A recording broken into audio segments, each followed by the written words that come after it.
While most of the media missed it, Charlie LeDuff always knew Trump could win. He's written for the New York Times, won a Pulitzer, and talked Fox's Roger Ailes into giving him a show, getting down and dirty by telling real stories about real Americans who are often overlooked by the big networks.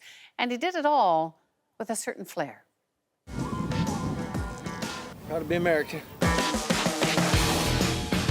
So why am I paddling around in a rubber banana? Because you need to see it up close. This is ground zero for the wave of Central Americans pouring illegally into the United States. Yes, that's LeDuff taunting human traffickers, ferrying people across the Rio Grande on jet skis while he paddles around in his banana boat. For 3 years, LeDuff and his Fox crew went down into what he calls the hole, reporting on Americans outside the media hubs of New York and LA, from the water crisis in Flint, Michigan. I cut down their bath, times I give them a bath a week, very minimal because of the rashes and the spots that pop up on them. And I think all of her hair is falling out. He talked to migrant farm workers in California. Got 3 kids, Americans. Wants them to go to school not to do this. Wants them to have a better life, work with their mind. And went into the race riots in Ferguson, Missouri. They need to stop and go home. It's a green light. Let's go. You can go home too.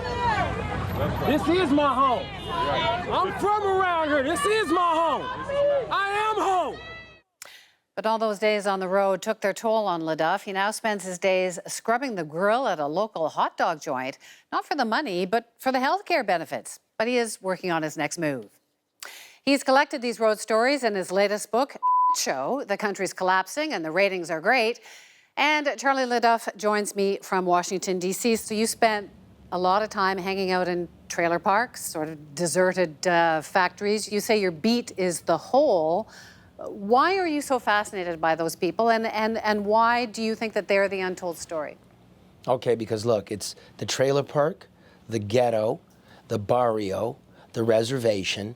You put all that together and you've got a huge swath of America. It's not sexy, it's not well understood because none of us party with them, have cocktails with them, go to the White House Correspondents' Dinner with them, and they're ignored until we've reached this.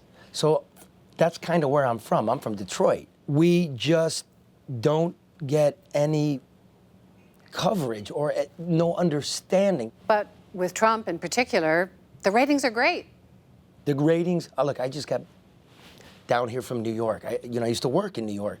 Trump, Trump, Trump, Trump, Trump, Trump, Trump, Trump. You go into the office towers. Trump, Trump, Trump, Trump, Trump, Trump, Trump, Trump, Trump, Trump, Trump. I'm like, yo, dude, Flint is still there. The factories are closing.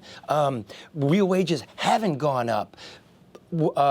Able-bodied men haven't returned to the labor market. It's maybe epical, and we're going Trump, Trump, Trump, Trump, Trump, Trump, Trump, Trump. And frankly, I didn't vote for him or Clinton, and it's gasbaggery, and not a whole lot has changed if you think about it. After Dylan Roof shot up those people, you went to Charleston, you hung out with the Ku Klux Klan, you hung out with neo-Nazis, but it seems like you're arguing that this is not a race issue, that all of this polarization is not really just about race. It's not, it's about money, but look, you get there and there's about 200-300 of these skinheads, neo-Nazis, alt-right, whatever you want. When I'm writing this book in Charlottesville, Virginia happens, I'm looking, on the web, it's the same guys. They figured out how to manipulate us, right? It's 200-300 guys with, Google accounts and Facebook. And so the media bites. There's this huge white menace, but it's not a huge white menace.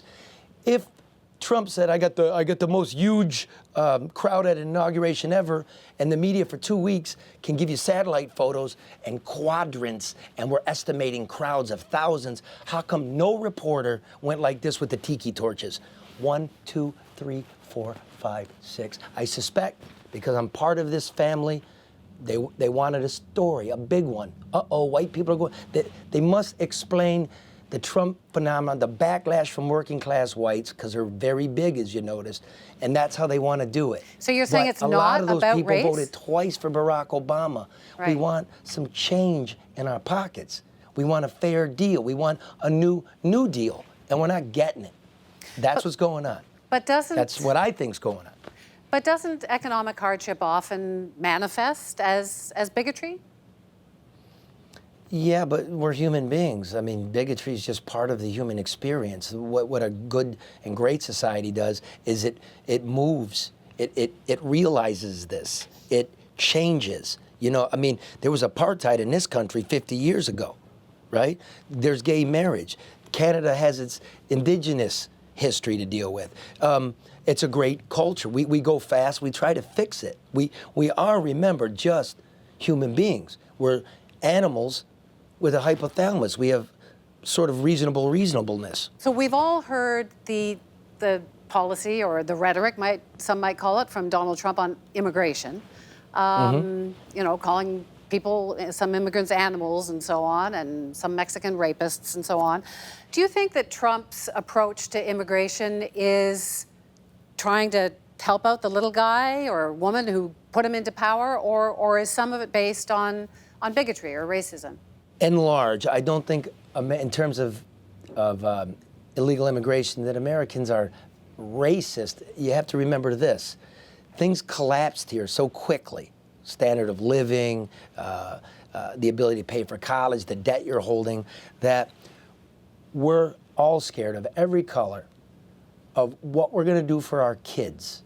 We haven't figured out their future. And when women and children come in here, right, looking for a better way, as people, I'm not talking about Trump, we don't hate them.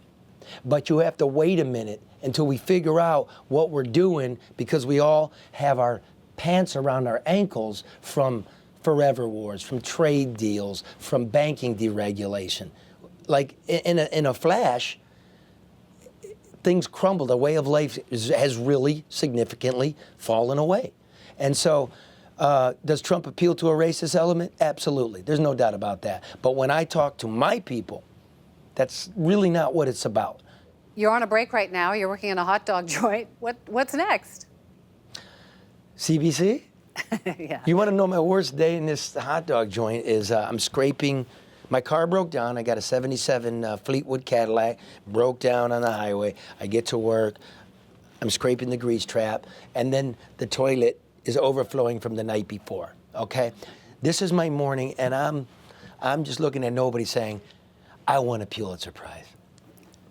It's been good for me.